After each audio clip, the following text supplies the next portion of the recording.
Hello chess friends and welcome to Azarov's chess channel and welcome to the round 6 of the World Championship match between Magnus Carlsen and Fabiano Caruana. So I think this game was the best opportunity for Caruana maybe to take the win, and he didn't use his chances in this game and we had a draw again. So Magnus Carlsen did something wrong here in this game, in this sixth game, and here, as I said, really was a good chance for Caruana to take the lead, and now I think the draw is really fair so far, because I think in the first game Magnus Carlsen could take the win home, and in this sixth game it was Caruana's best game. So the result of 3-3 is, I think, completely fair so far. So as I said, this Caruana guy is really tough to beat, and he played today this very good Petrov system against e4, and I like this. I like this setup here, and let's see this game. So Carlsen with the white pieces, he played here e4, and Caruana, as expected, played here e5. So I was expecting maybe the Berlin defense by Caruana, but here after knight on f3, I think this was a surprise. This immediately knight on f6, which leads in this line. After d6, knight on d3, and now Caruana can also take the pawn back, and we have here this well-known Petrov system. What I didn't like about this Petrov system when I played it sometimes myself, well, it leads often really to drawish games, but of course you see when you're playing as black, you don't mind to draw, of course, and in this top level, in this top level of chess, of course, against Magnus Carlsen, you want to play a draw as black, and this Petrov is of course completely fine. Now after queen to e2, it is one of the most common lines in the Petrov system. We have here, of course, queen to e7, which of course the f3 was sort of a threat, and now we have knight on f4 by Carlsen. Knight on c6, knight on d5, attacking the queen, and here we have knight on d4 by Caruana. Knight takes on e7, knight takes on e2, and now Carlsen plays here a very nice move, knight on d5, which is already attacking here this c7 pawn, and now Caruana plays a counterplay with knight on d4. Of course, you see, if knight takes, then we have first attacking this knight, and then Caruana can also take here this pawn on c2, which leads, of course, again into equality, and of course that's not what Carlsen wants here. But you see, without the queens on the board, I think these games lead really often to drawish games, and as white, I wouldn't choose this line with queen to e2, which is of course, as we saw, preventable with queen to e7. And you see, we don't have any more the queens on the board, so there are no more tactical ideas, at least not so many of them, and now we try to get better transpositions of our knights or maybe the bishop. So in this transposition sort of game, I think Caruana found the better lines, better continuations. So now Carlsen plays knight on a3, of course defending this c2 pawn. And now we have knight on e6, of course protecting this c7 pawn. So you will see in this game many moves by the knights, many moves by the bishops. So this is sort of a positional game. You try simply to improve the position of your own pieces, and you try to find weak squares, try to target weak pawns, and try to get favorable piece traits. So that's the kind of game I simply don't like, but of course these two guys are the best positional players these days. So now we have f3, knight on c5, and now Carlsen finds at least an aggressive move here, d4. Of course the knight cannot take. We have again this target on c7. So now we have knight on d7, and Carlsen played here the move c3. I considered here maybe this move knight on b5, which double attacks here this c7 pawn. I think it's maybe a little bit better, maybe. Of course, it's preventable with king on d8, but you can play here again knight on f4. The continuation could be maybe here knight on b6. Try to, as after knight takes on e6, then take bishop on a6, or maybe just even take with f on a6, which could then create a very strong center. But here a continuation could have been maybe bishop to a3, g6, and then castle simply queenside. We have here a very nice support pawn on the d4, and we could maybe gain some space with moves as d5. So I consider this line, I think it's maybe a little bit better. But okay, Carlsen chose here c3, and now we have c6 by Caruana, kicking this annoying knight from the 5th rank away, and we have knight on f4. Now we have this knight on b6. As I said, we want to take with the bishop or with the pawn. Now bishop to d3 by Carlsen, and now d5. And we have now a sort of static center. It's called a static center, and that means that these two pawns are competing each other. There's of course movement possible here on the c file, but when you have always this sort of position in the center, you try to get and occupy the weak squares in your opponent's position. So basically what you're trying to do is try to find maybe weak squares on the 5th rank, which is in black's position, of course, the squares e5 and c5, and here in white's position, maybe here the move the square c4. Of course, e4 is not weak because Carlsen played f3. So of course white's idea is, as I said here, try to occupy these two squares, and in order to get a better position, the main protector of this dark square is the dark square bishop. So if you could just imagine, as I always love to say, playing without these two bishops, if Carlsen could have maybe somehow traded this dark square bishop, then black would have many weaknesses in his position. He would really have here these holes on the other side of the board. So basically our main strategical idea in sort of positions is maybe to get rid of this dark square bishop. You can do it, of course, by trading your own dark square bishop. You can also trade maybe your knight for this dark square bishop, but Magnus Carlsen didn't accomplish that in this game, and he had many problems because, as I said, Caruana played better in this sort of transpositions of the pieces. So here after d5, Carlsen played knight on c2, and you see this knight, although it's now not on a good square, it has many improvements of the position. Here many improvements of the position are possible, maybe knight on e3 and then knight on f5, which could be a nice square. And if that's not possible, after g6, maybe then knight on g2, and then maybe again support this f4. You see this knight on f4, it's kind of annoying, of course, and that's why Caruana plays bishop on d6 immediately, and we have here knight takes on e6, bishop takes on e6, and now king on f2. As I said, the kings after this queen trades are not so endangered. It's not easy to attack your opponent's king. You cannot create these mating threats. You have to play positionally, and I like this move, king on f2 by Carlsen so far, and the king has moved from the 1st rank, it's now on the 2nd rank. Basically what we have to do is move somehow the bishop somewhere here on this diagonal, and we have connected rooks, and you see we can do that without even castling.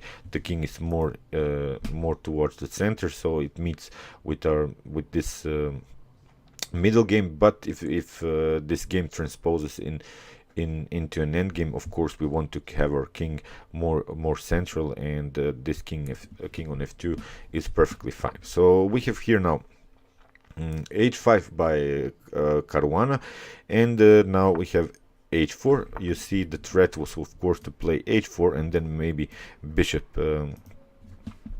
bishop on g3. So of course Carlsen prevents it and plays h4.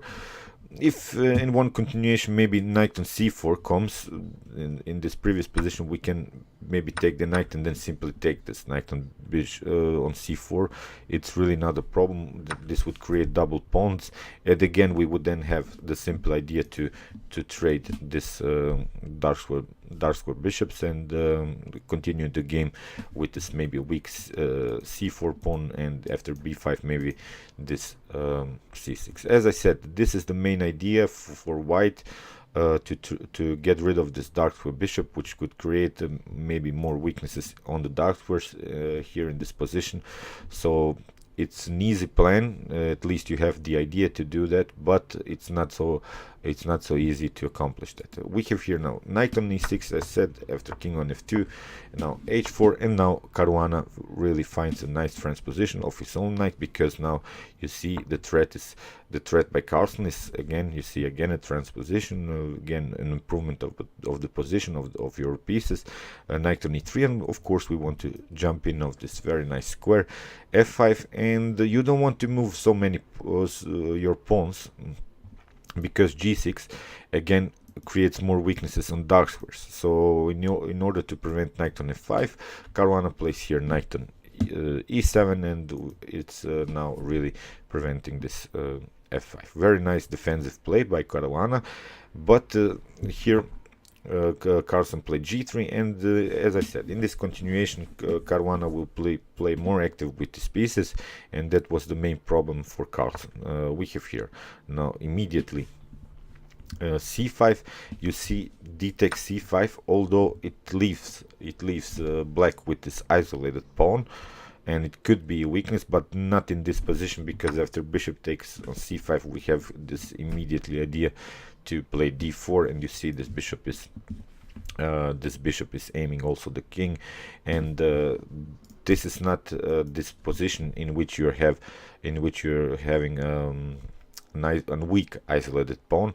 When you have an isolated pawn, you of course want to push it forward, and that's possible in this position. So that's not really a weak pawn, it's a mobile and an annoying pawn. So here after c5, if here I like this idea to play knight on g2 immediately by Carlsen.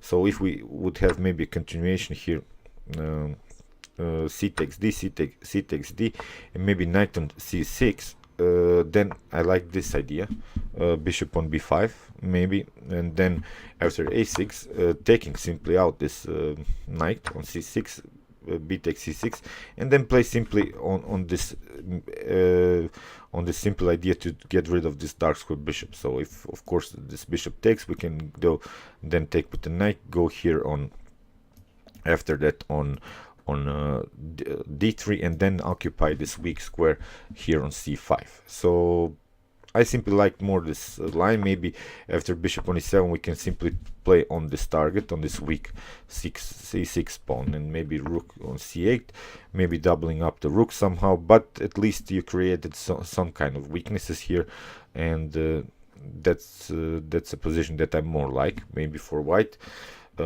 So here Carlsen played bishop on c2, and what he probably felt here, that after a trade of pawns here on d4, black can occupy the c file.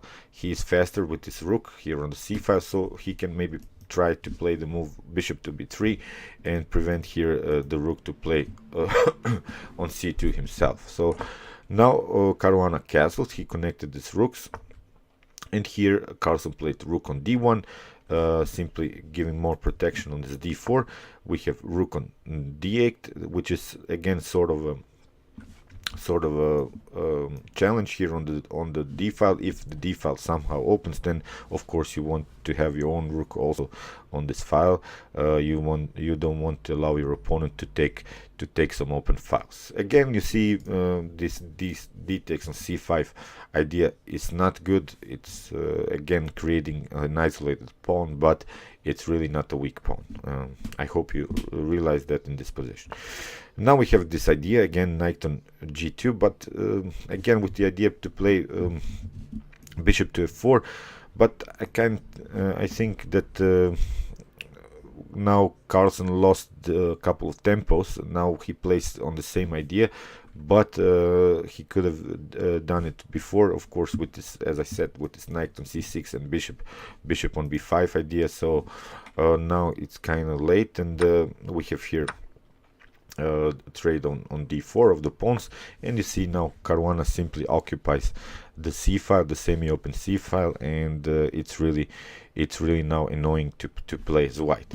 Although the position is equal, I'm just talking about here about human perspective of a chess game. You see black's pieces are perfectly fine. They can activate themselves. We can also play maybe knight on f5, knight on c6. The bishops are on good diagonals. The rooks have taken very nice files. So if you let's just flip the board here for black. If you want to see it, of course, from this perspective, I think black is, from a human point of view, better here. He has, as I said, taken this important c file, and I like black's position more here. So now Carlsen plays bishop on the b3. Now we have knight on c6, which is attacking this weak d4 pawn, and the problem is that this pawn is supported by the rook. And if we if we were trying to challenge the rooks on the c file, well, after a trade of rooks on the c file, the rook could be maybe deflected from the defense on the d4. So so this is as a strategical idea, this could be a problem for white. And now Carlsen plays, as I said, on this idea to in the static center idea, to get rid of this main defender of dark squares, and try to occupy here this c5 and e5 square. So now Caruana played knight on a5, and he allowed Carlsen to take this bishop on d6, but this is now a different kind of position. This is not something that you want to do as white now, to trade the dark square bishop, because black can take your b3 bishop here, and of course he can occupy the important c2 square with the rook, and he can create a really nice attack on the second rank. So of course, when you're playing with your rooks, you want to occupy as white, of course, the 7th rank, where the most of the pawns are, and try to get them and grab them, of course. And as black, you want, of course, to occupy this 2nd rank. So you see this knight on a5 is perfectly nice. We have knight on bishop on b3, and again with the threat to play rook on c2. So let's see the continuation for maybe bishop on d6. We have here knight takes on b3, a takes b3. You see now this in between check, rook on c2. We have king on g1, and simply taking after rook takes on a7. Black can simply play rook on b6. So this is now creating these two weak pawns, and this rook is also protecting and attacking these two pawns. There's no way to protect these two pawns. This bishop is protecting this d5, and we can also maybe create an attack here on this weak d4. So in this continuation, black is better, so that's why Carlsen didn't go for this line. After bishop on f4 and knight on a5, we have rook on c1 supporting. You see, it's important to support this c file. And now we have bishop on b4, bishop on bishop on d1, and now Caruana, as I said, he found better squares for his knight, for his bishop. His pieces are more active in the game, and he plays simply knight on c4. Although the knight can be kicked away with this move b3, but when, as I said, in these positions you don't want to push your pawns too much.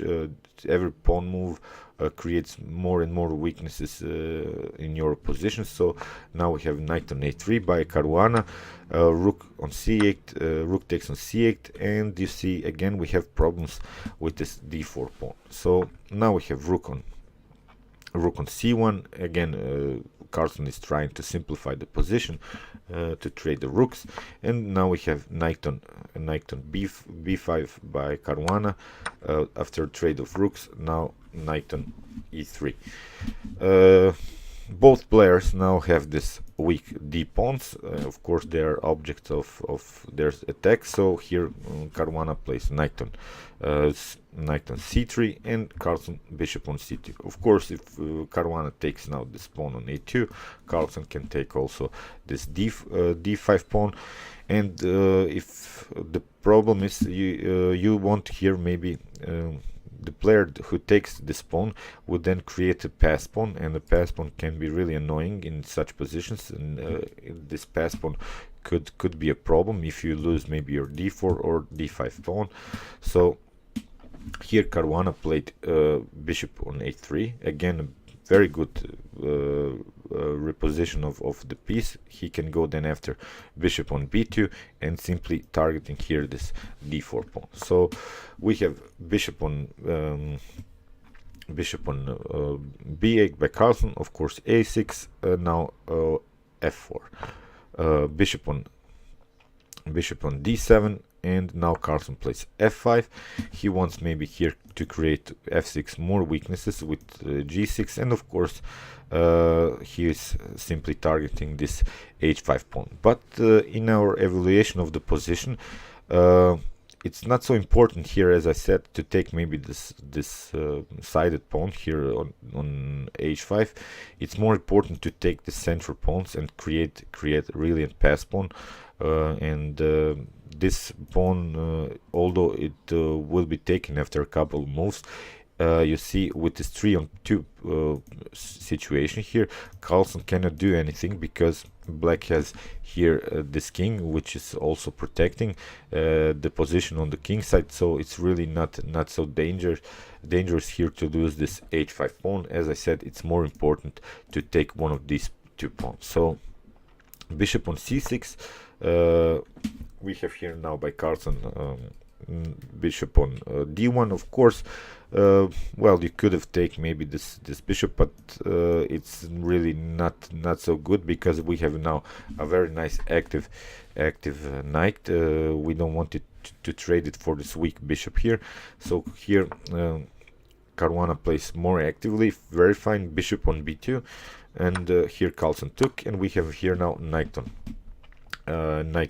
e4 with the check, and king on g2, of course, and here Caruana took this important d4 pawn. Now we have created this pass pawn situation, and very nice played by Caruana. And the problem is you have to be careful here.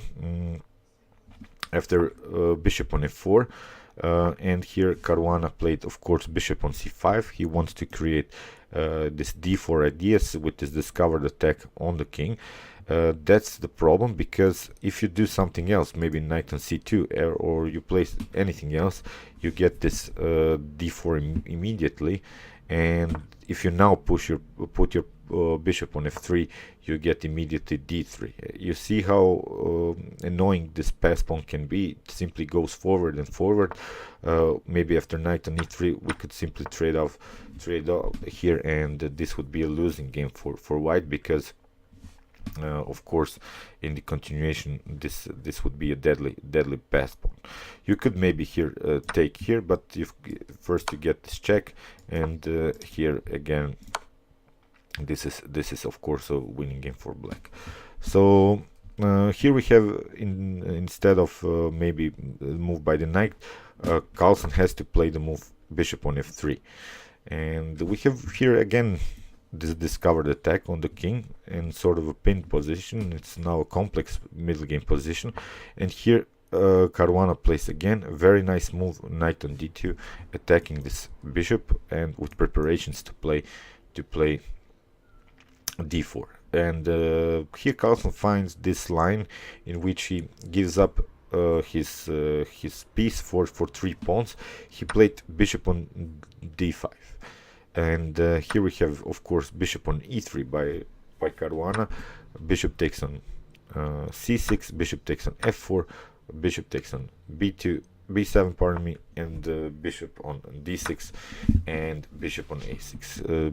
This was the last chance for Carlsen here to play on a draw. You see, as I said, Caruana played very nice with his pieces. He improved the position of his pieces through the game, and although White has this connected pass pawns on the queen side, but you see they're preventable, of course, with moves as bishop on a3, and the problem for Caruana is that he can hardly win this game, because if he could have maybe have just one more pawn, then he could have maybe created. If we could just imagine the position here with 3 pawns, maybe on 3 on 4 pawn situation, then he could have created maybe a pass pawn, and which could also force White to give up maybe his bishop, and then of course you can checkmate with bishop and knight in a potential endgame.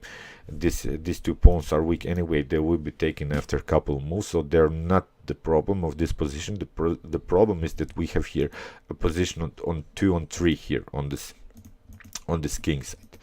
And as I said, if you could just imagine, if you could have maybe just have 1 pawn more and White also 1 more pawn, this could maybe create a more complex game. But now with this 3 on 2 position, well, White's main idea is to just trade to trade these 3 pawns for these 2 pawns and continue the game with 2 pieces against 1 piece. And this would lead, of course, into a draw. So that's the main draw idea here for Carlsen. And here we have knight on e4 by Caruana. Now g4. As I said, the main idea is here to trade these 3 pawns for these 2 pawns. Now we have bishop on a3, bishop on c4 by Carlsen, king on f8, g5. Again, you see, Carlsen cannot win this game anymore. He is a piece down. He has 3 pawns for the piece, but you see, with knight on c3, he will lose 1 pawn immediately. So he played here b4. We have bishop takes on b4, king on f3, knight on a4. It's hard really for White. He cannot promote this pawn. These 2 pieces are basically covering everything here, and here we have bishop on b5 by Carlsen, knight on c5, a4. He gets more support. The problem also for Caruana is that he has to use his king to take here this a4 pawn, and he has also to use the king in order to get one of these pawns. It's not easy just to attack these pawns with the bishop and the knight. He has to use the help of his king. The king has to be now an attacking piece, and he played f6. Here we have king on g4 by Carlsen, knight on e4, king on h5. Bishop to e1. Of course, the idea is here, if Carlsen plays on g6, just to take out this pawn. And we have bishop on d3 by Carlsen, knight on d6, putting the knight on the opposition of the bishop, restricting the bishop's activity here. We have a5. It's sort of a deflection, because after bishop on a5 now, Carlsen can play here g takes f6. After g takes f6, now he can play this king on g6. Now this bishop is not attacking anymore this h4, and we have here now bishop on d8, by Caruana. Now king on h7, knight on f7, and now bishop on c4, knight on e5, again bishop here on d5, bishop on a5. Now we have h5, and Carlsen puts all of his pawns here on the like squares, as is the only piece that can attack these pawns is now only the knight, and only with the support of the king one of these pawns can be taken. So that's the problem, because Carlsen played actively with his king, and he is restricting this black's king to play. So it's although the evaluation is here better for black because of he is a piece up, but it's really a draw position. It's really hard here for black to win. So bishop on d2, bishop on a2, knight on f3, bishop on d5, knight on d4, attacking this pawn, and now we have king on g6. You see the king has to go somehow here on this f4 square, but of course if the king goes here behind these pawns, then you can play simply h6, which will really here create this deadly pass pawn. Basically black would be forced here to trade the bishop for the pawn. So as I said, it's really hard here to win for black. Bishop on g5 was played, bishop on c4, knight on f3, king on h7, knight on e5. Now we have bishop on b3, knight on g4, bishop on c4, knight on e3, bishop on d3, knight on g4. Again, Caruana is trying somehow. Of course he cannot lose this game, he has to try. Maybe Carlsen does a mistake, but he didn't. He played bishop on c4, knight on h6.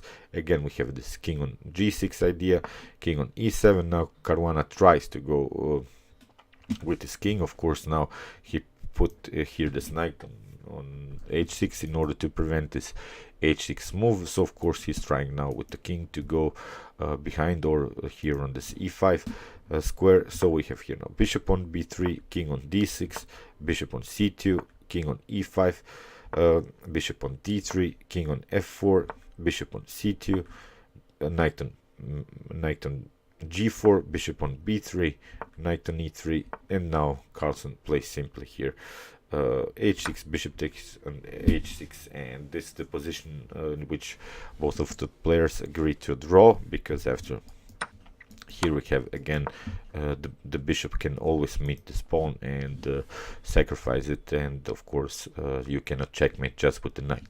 So as I said, you see Caruana showed in this game a better positional play. He played more actively with his pieces, and this Petrov system that he chose was very well. With this queen to e7, of course you don't mind to trade your queens. He found better squares for his knights, for his bishops and stuff like that, and I like this positional approach. Carlsen was a bit lucky in this game, but as I said, in the first game Magnus Carlsen could have won. In this game Caruana could have win. It's now a fair draw so far, and of course we are excited to watch their next games. Thanks you for watching, guys. Really, you can also watch all of my previous Magnus Carlsen versus Fabiano Caruana series, and you can also watch my King's Indian videos if you want to try out maybe a nice opening against d4. And of course, guys, don't forget to subscribe to my channel. Thanks you for watching, and chess is the best, of course.